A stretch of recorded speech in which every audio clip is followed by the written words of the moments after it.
Comment je sélectionne mes meilleurs produits afin de faire la meilleure marge possible et d'arnaquer tous mes clients? Le début de la phrase est correct. Comment je fais pour choisir mes clients? Mais pour faire la meilleure marge et pour arnaquer les clients, bien évidemment, c'est pour le hook. Tu vois, c'est pour attirer ton attention. Dire, oh, c'est qui ce ton... Donc bienvenue dans cette nouvelle vidéo, la vidéo d'aujourd'hui. Comment je fais pour choisir des nouveaux produits, donc sur quel point je vais me baser, qu'est-ce que je vais regarder, etc., etc. Je pense que ça peut être une manière de diversifier un peu les vidéos. Les personnes qui sont intéressées par voir des tutos de comment gonfler des ballons pourraient également être intéressées par le business en lui-même. Peut-être qu'il y a des personnes qui veulent lancer une boutique d'articles de fête mais qui se posent plein de questions. Peut-être que grâce à mes vidéos de mecs qui tentent de se lancer dans l'entrepreneuriat, enfin qui est lancé dans l'entrepreneuriat et qui essaye justement de batailler, tu vois. qui fait des vidéos encore dans la cave parce que voilà, il a pas de studio comme certains entrepreneurs qui sont là-haut, tu vois. Ce qu'on va voir dans cette vidéo, c'est tout simplement comment je fais pour choisir mes produits, sur quels critères est-ce que je me base. On va voir ça tout simplement dans 3 points, oui, 3 points plutôt. Commençons par le premier point. Le premier point, ça va être le P, le prix.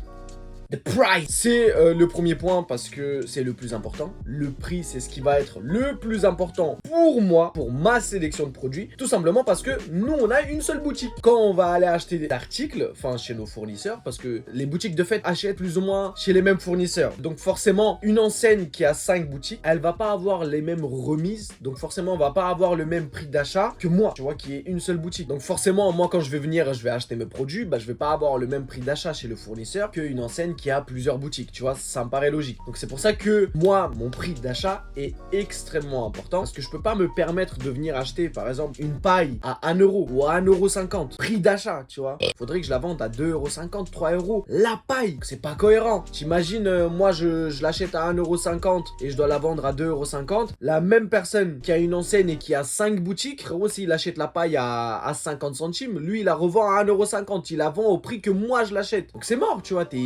niqué dans le game. C'est pour ça que les prix d'achat pour moi c'est extrêmement important. Je dois venir et voir les prix que les autres proposent, d'accord? Avant d'acheter un produit, je regarde est-ce que les autres vendent le même produit et à quel prix ils le vendent pour voir est-ce que je peux rentrer plus ou moins dans les mêmes prix. Est-ce que c'est intéressant pour moi de vendre le produit, tu vois, plus ou moins le même prix? Parce qu'il faut pas abuser. C'est pas parce que j'ai pas les mêmes remises que des grosses enseignes qui ont plusieurs boutiques que je vais me dire c'est pas grave, moi je suis solo pour l'instant, donc forcément j'achète cette paille à 1,50 €, je la mets à 2,50 €, j'en ai rien à battre. Les gens, ils ont qu'à venir acheter. Ouais, mais frérot, non, les gens, ils vont pas venir acheter ta paille, ils vont aller acheter les pailles à côté. C'est pour ça que, comme je t'ai dit, le prix d'achat est très important pour moi parce qu'il faut pas que ce soit quelque chose de très cher, mais il faut que ce soit de la qualité. Mais ça, franchement, j'ai pas besoin de le préciser, on va pas aller vendre de la merde. Pas parce que tu vas acheter un truc qui est pas très cher que ça va être quelque chose de merdique. Mais des fois, ça arrive que tu vas acheter des produits assez chers par rapport aux autres boutiques, tu vois. Mais quand tu vas regarder le prix de vente et le prix auquel toi t'espérais le vendre,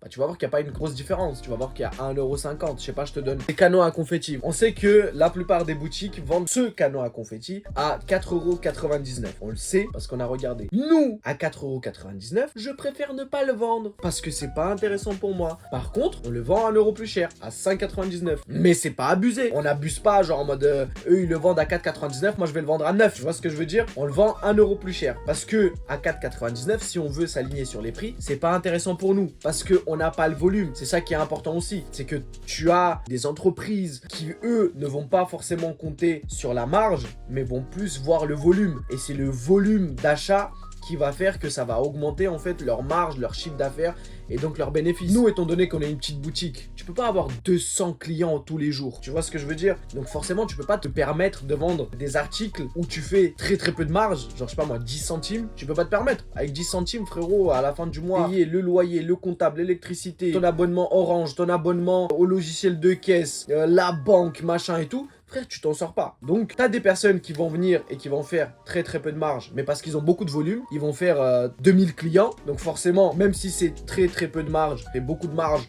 sur 2000 clients. Et t'as des mecs, frère, ils ont 15 clients par jour. Bah frérot, t'es niqué, hein, t'es mort. Donc voilà, là je t'ai donné un exemple concret. Des fois, nous, ça nous arrive d'acheter des produits qu'on va vendre plus cher parce que sinon, genre, on peut pas s'aligner avec, on va dire, nos concurrents. nos confrères. Mais ça va pas être un prix abusif, tu vois. À 1€, je trouve que c'est raisonnable. Donc voilà, concernant le prix, j'espère que j'ai été assez clair. On va passer directement à la partie numéro 2. C'est le R, c'est la rareté. Qu'est-ce que j'entends par la rareté? Alors, la rareté, c'est pas genre en mode je recherche des articles uniques qui sont nulle part. Non, c'est je vais chercher des articles qu'on trouve pas n'importe où. Étant donné que toutes les boutiques d'articles de fête achètent plus ou moins chez les mêmes fournisseurs, tu ne peux pas être le seul à vendre un article. Sauf si tu crées tes propres articles. Mais là, du coup, tu ne prends pas chez le fournisseur. Ou en tout cas, tu prends chez le fournisseur, mais tu lui dis, change-moi le packaging, mets-moi un petit truc en plus. Et là, du coup, tu as tes propres produits. Mais pour ça, frérot, tu as intérêt à avoir du budget parce que, voilà. Bref, là, on rentre dans un autre sujet. Alors, ce que j'entends par n'importe où, c'est que tu puisses pas trouver le produit à Auchan, au bazar du coin, dans les supermarchés et tout. Je vais te donner un exemple très clair. Une bougie. Les bougies que nous, on va sélectionner et qu'on va commercialiser, c'est des bougies. Frérot, tu vas au supermarché, tu vas au Auchan, Carrefour, je sais pas moi, Franprix, Monoprix, tout ce que tu veux. Il ne faut pas qu'ils aient les mêmes bougies. Et il faut que leurs bougies ne soient pas aussi stylées que les nôtres, tu vois. Pour que quand la personne, en fait, elle vient dans notre boutique, elle dise waouh, bah franchement, on voit pas ça n'importe où, elles sont super jolies, vos bougies et tout, incroyable. Tu vois que la personne, limite, juste en voyant le produit, elle se dise mais je veux ça pour l'anniversaire parce qu'elles sont super belles. Tu vois qu'elles disent pas ouais, elles sont pas mal, mais à côté, ils ont plus ou moins les mêmes et elles sont un peu moins chères chez Carrefour. Ce genre d'articles, la rareté, ils vont pouvoir les retrouver dans d'autres boutiques, mais d'articles de fête, des boutiques spécialisées parce que comme je te l'ai dit, toutes les boutiques d'articles de fête vont venir et vont acheter plus ou moins les mêmes articles chez les mêmes fournisseurs. Mais comme tu n'as pas 100 000 boutiques d'articles de fête, par exemple sur Paname, forcément ça crée de la rareté. Une personne qui veut des bougies stylées pour son anniversaire, il sait qu'il trouvera des bougies stylées que dans des boutiques d'articles de fête, que chez Hello Ballon. Ensuite, le troisième point, ça va être l'utilité. Alors, pourquoi je l'ai mis en dernier? Parce que c'est le point sur lequel je vais le moins, on va dire, m'attarder. En fait, ça va être tout simplement de venir et voir est-ce que le produit peut réellement servir au client. Une bougie, ça peut servir. Des ballons, peut servir. Un canot à confetti, ça peut servir. Le truc pour pouvoir faire les nœuds des ballons. Il y a des personnes qui n'arrivent pas à faire les nœuds des ballons. On s'est dit, on va acheter l'espèce d'article que tu mets sur tes doigts et qui te sert à faire les nœuds des ballons pour le tester, pour voir est-ce qu'il va être utile pour nos clients. Donc on l'a d'abord acheté pour le tester. Il est nul. Éclaté au sol. Il vaut nada. Je mets moins de temps à faire 5 ballons qu'à faire un ballon avec le truc comme ça. Je préfère faire des tutos et expliquer aux gens comment faire le nœud des ballons avec les doigts, avec un cintre, avec une paire de ciseaux plutôt que avec ce produit. Là, par exemple, je t'ai donné un produit où on s'est dit, est-ce que ça pourrait être utile? On l'a essayé, il est nul. Donc, il n'a pas d'utilité. Si même nous, on n'arrive pas à utiliser ce produit-là, ben, t'as des personnes, ils vont galérer. Nous, on a l'habitude de venir faire le nœud, tac, tac, tac, tous les jours, tu gonfles des ballons. Donc, on n'a jamais commandé ce produit. Par contre, un produit qu'on a acheté, il a de l'utilité et on voit qu'il sert parce que il se vend vraiment bien, c'est le ruban pour faire les guirlandes de ballons. Au tout début, quand on a ouvert, on vendait uniquement le kit avec les ballons et le ruban à l'intérieur. Mais t'avais des personnes, ils venaient, ils disaient oui, mais moi, j'aime pas forcément les couleurs. Moi, c'est des couleurs un peu atypiques. Et forcément, nous, on n'avait pas des kits avec ces couleurs à l'intérieur. Donc, on s'est dit, bah, autant venir et acheter le ruban tout seul. Et quand une personne, elle veut faire une guirlande de ballons, ça lui permet d'acheter les ballons, les couleurs qu'elle veut, et d'avoir le ruban à part pour pouvoir faire. Et forcément, là, ça a de l'utilité. Là, ça peut lui servir. Donc là, par exemple, ce produit-là, on le vend hyper bien. Il faut que le produit, il sert aux clients. On arrive du coup à la fin de cette vidéo. Voici ma méthode, on va dire, pour sélectionner mes produits, tu vois, pour tester de nouveaux produits et voir est-ce que ça peut être intéressant de les vendre, est-ce que ils marchent bien et tout. Ça veut pas forcément dire que si je suis cette méthode, je vais regarder le prix, la rareté et l'utilité, que le produit va se vendre. Non, c'est juste moi, je teste. En fait, tu fais des roulements, tu vois. Tu mets le produit, tu vois en 3 mois combien t'en as vendu. Est-ce que tu continues de les vendre?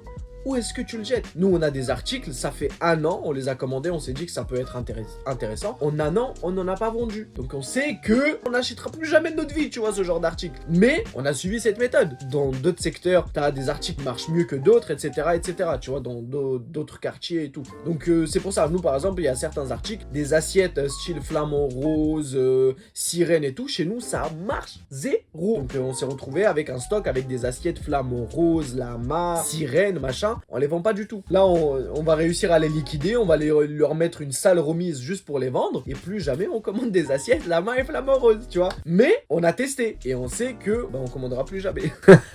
Voilà, on arrive du coup à la fin de cette vidéo. J'espère qu'elle n'a pas été très longue, j'espère que vous avez apprécié et que j'ai été assez clair. C'est vrai que c'est une première pour moi où je vais commencer à parler un peu, on va dire, entrepreneurial, business, nos sélections de produits, comment on fait, machin et tout. J'espère que ça vous a plu, j'espère que vous avez kiffé. N'hésitez pas à mettre un like. Si vous avez des idées de sujets, vous pouvez me le dire en commentaire, je verrai ce que je peux faire. Je verrai si c'est des sujets qui peuvent être intéressants et pourquoi pas faire une vidéo. Merci de m'avoir regardé, likez parce que ça donne de la visibilité, tu vois, faut pas faire le mec, oui, likez si le contenu vous plaît. Non, likez, ça donne de la visibilité. Des fois, t'as le contenu, il te plaît, mais tu likes pas, t'es là, tu regardes, tu dis ouais, c'était cool, tu te barres. Toi, mets juste un petit like parce que ça aide. Voilà, c'est même pas parce que tu kiffes le contenu, mets un petit like parce que ça aide la vidéo. Et abonne-toi, ça fait plaisir. Et à la prochaine.